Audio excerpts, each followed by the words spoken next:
दुनिया जानती है कि अच्छों के साथ हमेशा बुरा होता है। अच्छे आदमी को हर इंसान दुख भुगतते देखता है, तो छल कपटी चोर प्रवृत्ति का बुरा इंसान क्यों ना बन जाए। जब उसमें आनंद ही आनंद है, पूरे मजे हैं, मस्ती है, तो अच्छाई का तंगा पहनकर क्यों जीना और मर जाना। पर दोस्तों, अच्छे के साथ बुरा इसलिए होता है, ध्यान से सुनना, हर इंसान जानना चाहता है कि अच्छों के साथ ही बुरा क्यों होता है। सही कारण बताओ, प्रैक्टिकल कारण बताओ।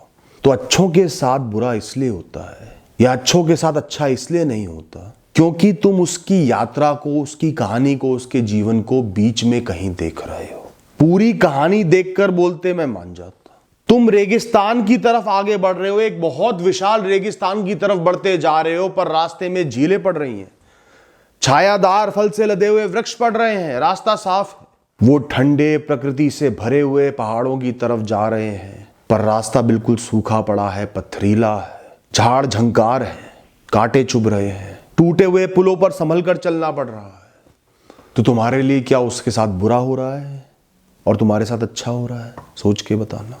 अरे सिर्फ अगर आखिरी के 5 साल, 80 साल के जीवन में एक इंसान ने बिस्तर पर पड़े हुए बीमार काटे, कोई पूछने वाला नहीं, बाथरूम भी बिस्तर पर जा रहा है, दर्द झेल रहा है निरंतर, अंधेरे कोने में पड़ा है, और एक दूसरे इंसान ने वो 5 साल सेहत में काटे, बाहर प्रकृति में चलता फिरता है, लोगों से बातें करता है, घर में सम्मान है, पूछा जाता है, अपने पांव पर चलते हुए मृत्यु को प्राप्त हुआ, तो ही पूरे जीवन की रेखा बदल जाती है दोस्तों। उस इंसान के ओवरऑल जीवन में, उन दो इंसानों के ओवरऑल जीवन में जमीन और आसमान का फर्क वहीं आ जाता है दोस्तों।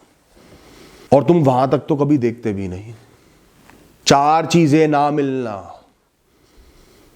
और 10-15 साल एक बहुत बड़े दुख में काट देना, बीमारी में काट देना, क्या प्रेफर करोगे?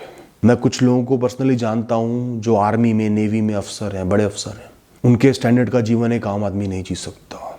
इतनी रिस्पेक्ट, प्रतिष्ठा, सहूलियत है। पर मैंने उनको ट्रेनिंग फेज में भी देखा है कि वो कितना टूट गए थे, डिप्रेस्ड थे, छोड़कर भाग जाना चाहते थे। मैं उस समय जज कर लेता कि ये तो बिल्कुल बेकार प्रोफेशन है, ये हर किसी के बस की बात नहीं, या तो दुख ही दुख है। तो मैं मूर्ख होता।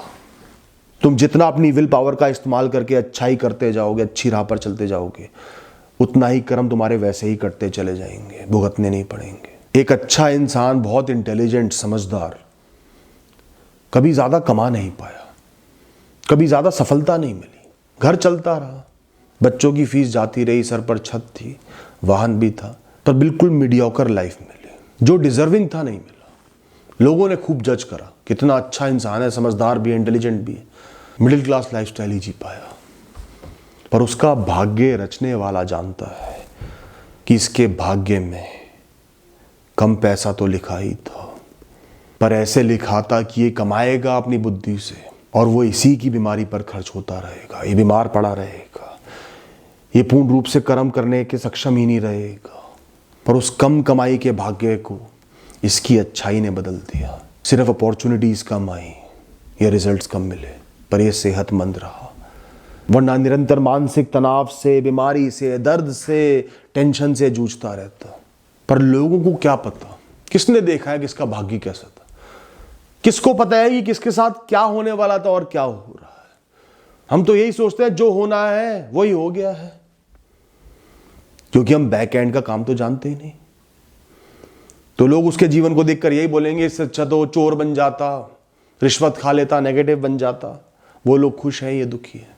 फलता फूलता, फूलता नहीं, शरीर सूज जाता बीमारी में। खैर छोड़ो। अच्छाई और बुराई ऐसे फल हैं जो जितने बाहरी दुनिया के होते हैं उतने ही अंदरूनी मन के भी होते हैं। अच्छाई आपके मन को शीतलता देती है, संतुष्टि देती है, ऊंचा महसूस कराती है, आत्मसम्मान को प्रबल रखती है, शांत महसूस कराती है। आज सुबह अगर गलती से तुमने एक गरीब को गर्मी में पानी भी पिला दिया ना, पूरे दिन खुद को ईश्वर का स्वरूप समझते रहोगे, चौड़े रहोगे, आत्मसम्मान से भरे रहोगे, मैंने इतना अच्छा काम करा है, उसकी आत्मा को कितना सुख मिला होगा मुफ्त का पानी पिला के।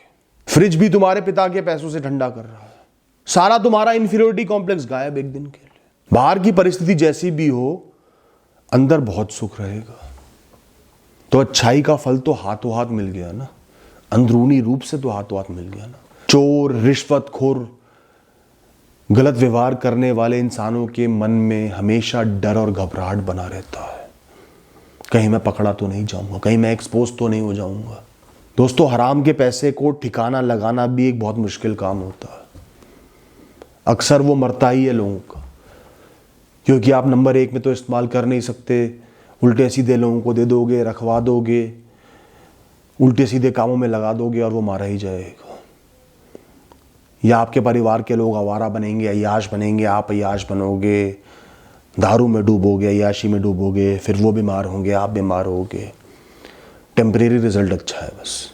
तो जो सुख एक खराब नियत का इंसान, एक चोर प्रवृत्ति का इंसान भोगता है, उसकी कीमत तो वैसे ही 1/4 रह जाती है मन की घबराहट की वजह से, डर की वजह से। जिसको भी एंग्जाइटी रहती हो, या तुम्हारे आसपास किसी को एंग्जाइटी रहती है, उससे पूछना कभी, क्या जब एंग्जाइटी होती है तो टेस्ट अच्छा आता है, कुछ अच्छा होने का एहसास होता है, कितना ही अच्छा हो सामने? नहीं होता ना। और अच्छा इंसान जो मन से मुक्त है, शांत है, वो तो खाली ठंडा पानी भी पूर्ण आनंद से पिएगा, मुक्त होकर पिएगा। उसे कल का डर नहीं, उसे पकड़े जाने का डर नहीं, उसे एक्सपोज होने का डर नहीं, उसे पब्लिक के सामने नंगा होने का डर नहीं है। वो जो है सामने है। अच्छाई वैसे धंधा नहीं है, पर अगर उसे धंधा समझ भी लो ना, तो वो नकद मुनाफा देकर जाती है, उधारी नहीं करती, और बाद में भी बोनस मिल ही जाता है किसी ना किसी रूप में। मैं तो कहता हूं तुम बुरे बन जाओ ना, गंदे घटिया इंसान बन जाओ, चोर कपटी बन जाओ, अच्छाई करके कुछ नहीं मिला ना तुम्हें। किसने रोका है? कौन रोक रहा है? तुम्हें रोक रहा है तुम्हारा स्टेट ऑफ माइंड, तुम्हारे जेनेटिक्स, तुम्हारी परवरिश, तुम्हारे संस्कार, तुम्हारा मेंटल मेकअप, तुम्हारा सबकॉन्शियस माइंड जो अच्छाई पर सेट है, अच्छाई की फ्रीक्वेंसी पर सेट है। तुम कर ही नहीं पाओगे खुद को चेंज। क्यों नहीं कर पाओगे? कोई अच्छा कारण नहीं है इसके पीछे, तुम्हारी अच्छाई नहीं है इसके पीछे, इसके पीछे है तुम्हारा डर, आत्मग्लानि। तुम्हारा मन तुम्हें धिक्कारेगा। जरा सा भी किसी इंसान का बुरा कर दोगे ना, दुख पहुंचा दोगे, मन इतना धिक्कारेगा तुम सोच नहीं सकते, महीनों धिक्कारेगा। उस इंसान जितना दुख भोगोगे, और वो भी बार बार, क्योंकि तुम्हारी इमोशनल स्टेट वैसी ही है। तुम चोरी करने के, रिश्वत खाने के ख्याल से ही डर जाओगे, क्योंकि तुम्हारा आत्मसम्मान प्रबल है। तुम रिस्क ले ही नहीं पाओगे, तुम्हें निश्चित हो जाएगा मैं पकड़े जाऊंगा, एक्सपोज हो जाऊंगा, इज्जत उतर जाएगी, घबराहट तुम्हारे अंदर पैदा हो जाएगी। अभी से तुम हाथ जोड़ लोगे, नहीं चाहिए मुझे हराम का।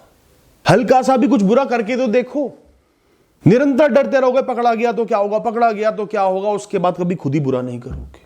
तो अच्छाई करके तुम दुनिया पर एहसान नहीं कर रहे, तुम मजबूर भी हो मेरे दोस्त।